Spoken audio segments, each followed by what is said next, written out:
La Kaaba se encuentra en el centro de la mezquita sagrada Al-Haram, en Arabia Saudita, y desempeña un papel esencial en el rito del Hajj, la peregrinación que los musulmanes realizan a la Meca. Sin embargo, recientemente han ocurrido tragedias terribles en la Kaaba. Grandes tormentas han engullido toda la Kaaba y después ha enfrentado constantemente el ataque de insectos en esta área. Millones de personas todavía están lidiando con las secuelas de la destrucción.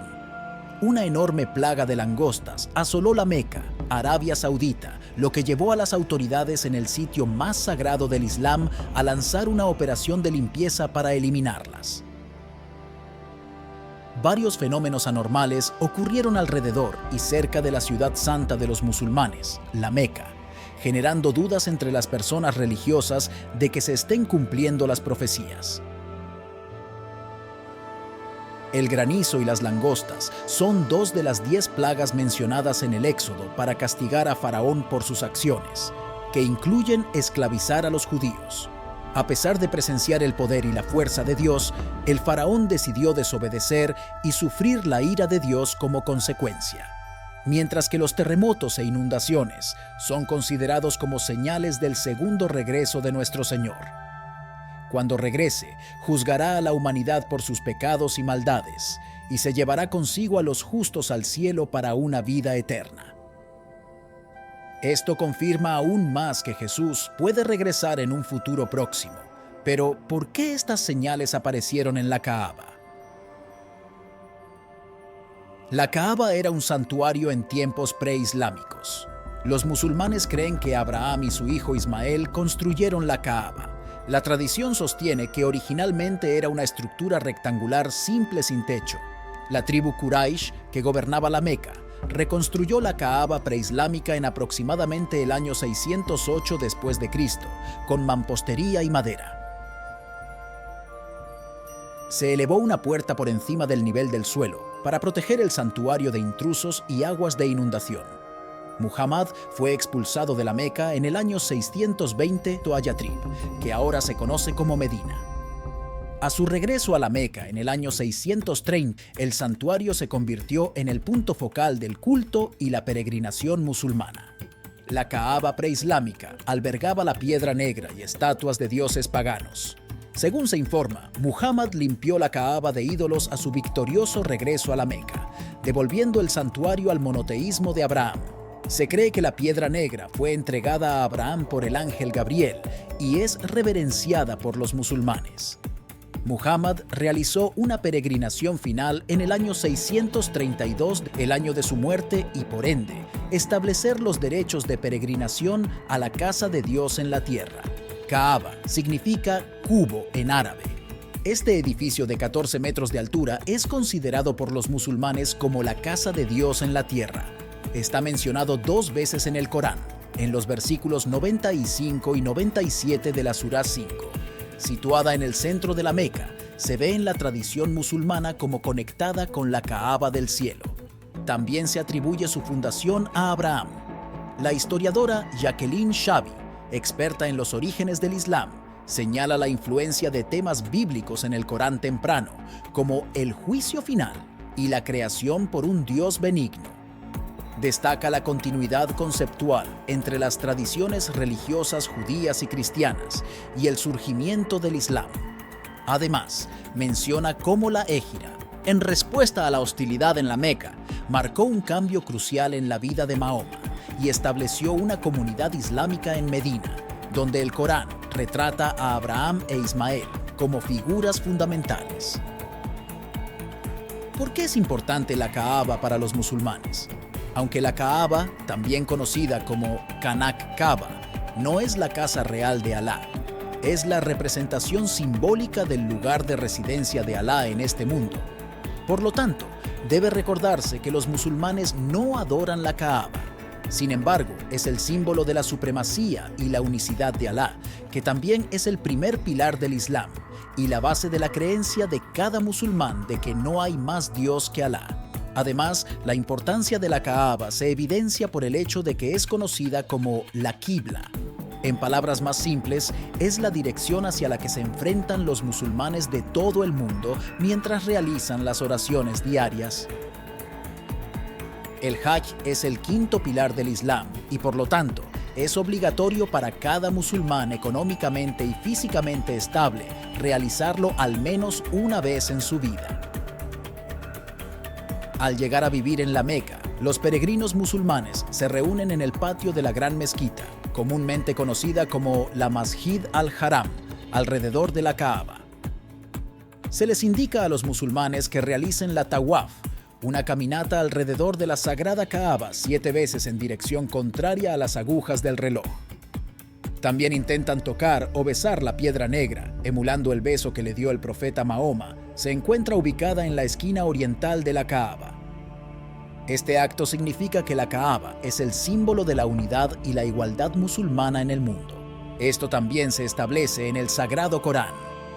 Oh humanidad, en verdad, os hemos creado de un solo hombre y una sola mujer, y os hemos hecho en naciones y tribus para que os conozcáis unos a otros. En verdad, el más honorable de vosotros a los ojos del Todopoderoso Alá es el más piadoso. ¿Por qué se construyó la Kaaba? La Kaaba es, de hecho, uno de los sitios religiosos más antiguos de la tierra. Incluso antes de la llegada del Islam, la Kaaba era uno de los lugares de culto más sagrados para los árabes. Según la historia islámica, primero fue construida por Adán, luego reconstruida por el profeta Ibrahim o Abraham junto con su hijo, el profeta Ismael.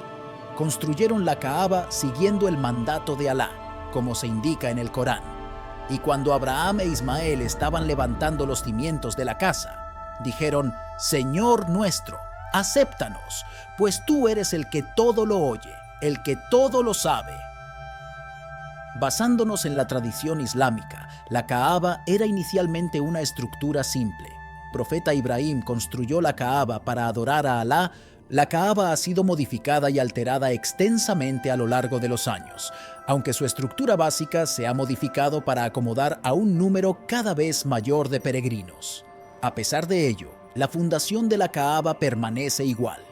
Con una historia tan profunda y elementos espirituales, la Kaaba puede ser el primer lugar donde se enviará un signo de Dios, lo que también llamará la atención de toda la humanidad. ¿Por qué debe el Señor regresar? El Nuevo Testamento tiene muchas referencias al segundo advenimiento de Jesucristo. Hebreos 9:28. La Biblia lo establece claramente. Cristo fue ofrecido una vez para llevar los pecados de muchos. A los que ansiosamente lo esperan, Él aparecerá por segunda vez, aparte del pecado, para salvación. Hebreos 9:28. En el Nuevo Testamento encontramos una referencia al regreso de Jesucristo. En promedio, una vez cada 25 versículos y 23 de los 27 libros hacen referencia a su segunda venida. Es el punto focal de las Escrituras y la base del Evangelio mismo, la buena noticia del reino de Dios que establecerá a su regreso. Las Escrituras son claras en que el regreso de Jesucristo será visible y será visto por todo el mundo. He aquí, Él viene con las nubes y todo ojo lo verá. Apocalipsis 1:7. Los ángeles les dijeron a los apóstoles que su regreso sería visible y no secreto. Varones de Galilea, ¿por qué están mirando al cielo? Este mismo Jesús que ha sido tomado de ustedes al cielo, así vendrá como lo han visto ir al cielo. Hechos 1:11. Esto fue una partida visible y los ángeles prometieron un regreso visible. Cristo prometió regresar y predijo cómo sucedería. Él dio más detalles en la profecía del Monte de los Olivos. Entonces aparecerá la señal del Hijo del Hombre en el cielo, y entonces todas las tribus de la tierra se lamentarán, y verán al Hijo del Hombre viniendo en las nubes del cielo con poder y gran gloria. Mateo 24:30. Sabemos que antes del regreso de Cristo, el mundo estará lleno de maldad, violencia y corrupción. Pero lo que no sabemos es cuándo regresará. Sin embargo, ¿cómo será el mundo después de su regreso? Será un gobierno mundial único y perfecto. Apocalipsis 11:15, 19:15. Considera la corrupción que ocurre en cada país hoy en día. La política de este mundo, incluso en los países más desarrollados, está construida sobre una base errónea. Es un hecho que los gobiernos corruptos han llevado a una gran miseria y muertes incontables en todo el mundo. Entonces, ¿qué dice la Biblia sobre cuándo volverá Jesús? Cuando la Biblia habla sobre el regreso de Jesús, hace referencia a tiempos y estaciones. Hechos 1:7. Jesús también nos da señales para buscar que indican que su regreso está cerca. Mateo 24 contiene uno de los discursos más largos sobre este tema, cuando Jesús responde a la pregunta de los discípulos: ¿cuáles serán las señales de tu venida y del fin del mundo? Entre las señales que Jesús menciona están los falsos mesías, junto con guerras y rumores de guerras. Él dice que nación se levantará contra nación y reino contra reino. La palabra para nación en el griego original es etnos, de donde obtenemos la palabra etnia. Hemos visto en nuestra sociedad la proliferación de un grupo étnico que se rebela contra otro grupo étnico. También menciona hambrunas y terremotos en varios lugares. Habrá un tiempo de persecución y un aumento de falsos profetas que traerán gran engaño. Debido a estas cosas, muchos se apartarán y el amor de muchos se enfriará. En este ambiente, el mensaje del Evangelio será predicado hasta los confines de la tierra, y entonces llegará el fin. El desafío para entender señales de esta naturaleza es que hay varios momentos en la historia humana a los que podríamos conectar las señales, incluidos los tiempos en los que vivimos ahora mismo. Esto subraya aún más el problema que tienen los eruditos de la Biblia para determinar dónde estamos en el calendario profético. Además, aunque Jesús indica lo que sucederá antes de su venida, nunca dice cuánto tiempo durarán estas cosas. Cuando se pone todo junto, todo lo que nos queda es que Jesús viene pronto, aunque no sabemos cuánto tiempo es pronto. ¿Cómo prepararse para el regreso del Señor? La salvación es un regalo gratuito de Dios basado en su gracia, Efesios 2 del 8 al 9, pero se da solo a aquellos que lo piden. Si nunca has pedido a Jesús tu salvación y el perdón de tus pecados, pídelo ahora. Parece tan simple, y lo es. Simplemente admite que eres un pecador, declara con tu boca que Jesús es Señor y cree en tu corazón que Dios lo resucitó de entre los muertos e invítalo a tu vida. Romanos 10 del 9 al 10. Cuando recibes a Cristo, recibes su Espíritu. A menudo, las personas rezan la oración de salvación, pero sus vidas nunca cambian. La Escritura nos instruye a ser llenos del Espíritu Santo. El apóstol Pablo escribió que debemos ser llenos del Espíritu, Efesios 5:18. Y siempre que se da esta instrucción en la Escritura, se entiende que el llenado del Espíritu Santo debe suceder una y otra vez. Para ser claro, no significa que recibas más del Espíritu Santo, sino más bien que el Espíritu Santo te llena más y más.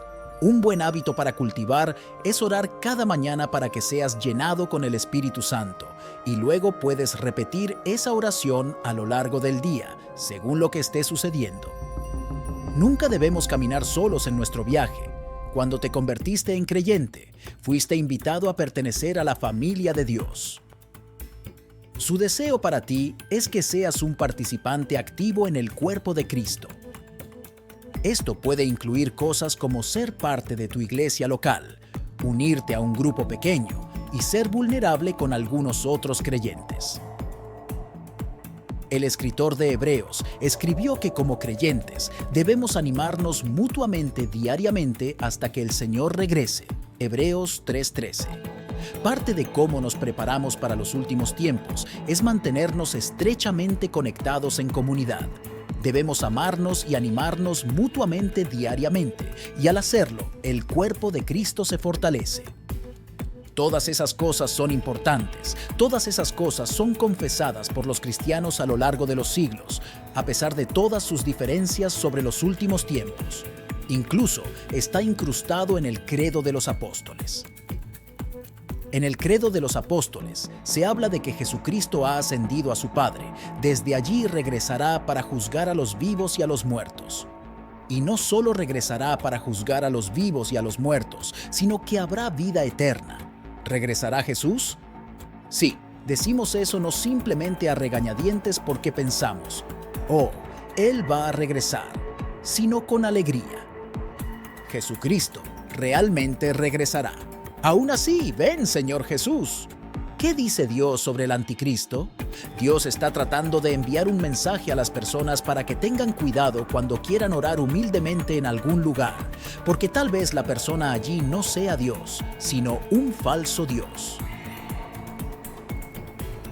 El anticristo o un Dios falso. El anticristo es un individuo que aparecerá durante la era de la justicia que precede al fin del mundo, causando que la corrupción y la opresión arrasen la tierra durante un período de 40 días o 40 años. Su aparición es una de las principales señales del día del juicio. Engañará a muchas personas con falsos milagros y enseñanzas. El anticristo viajará por el mundo solicitando a las personas que lo sigan y las tentará con comida, riquezas y promesas de acabar con su sufrimiento. Se le dará la capacidad de realizar milagros por Dios como una prueba para los seres humanos. Tendrá la habilidad de sacar las riquezas de la tierra, proporcionar abundante comida y sustento para tentar a la gente a seguirlo. Una señal clara de que Él no es realmente Dios es que, a pesar de todos estos milagros que se le darán, no podrá arreglar sus propias deformidades físicas. Enviará a su ejército a luchar contra cualquiera que no crea en Él. Los falsos dioses son personas que afirman hablar en nombre de Dios, pero tienen sus propias agendas. Jesús advirtió a los discípulos que estuvieran atentos a estas personas. No solo alertó a sus seguidores sobre los peligros de los falsos dioses, sino que también les dio instrucciones sobre cómo reconocer a estos charlatanes. Los falsos dioses son extremadamente peligrosos porque pueden desviar a la gente del camino verdadero y llevarlos a la destrucción espiritual. Dios te da la señal del anticristo porque quiere que estés siempre alerta a todo. Pero lo más importante, Dios no quiere que estés siempre mirando y buscando al anticristo porque puede cansarte fácilmente y perturbarte. En cambio, enfócate en Dios y deja que su luz guíe tu camino. Por ahora, algo detiene al anticristo de ascender al poder. Esta fuerza superior que lo detiene, eventualmente, será removida de la tierra y el anticristo tomará el control del mundo. Pero Dios lo juzgará y juzgará a las personas que no creyeron en Jesús. Según Jesús, habrá un gran lamento cuando el Hijo del Hombre regrese, ya que todos lo verán, incluidos aquellos que lo traspasaron y todas las personas de la tierra.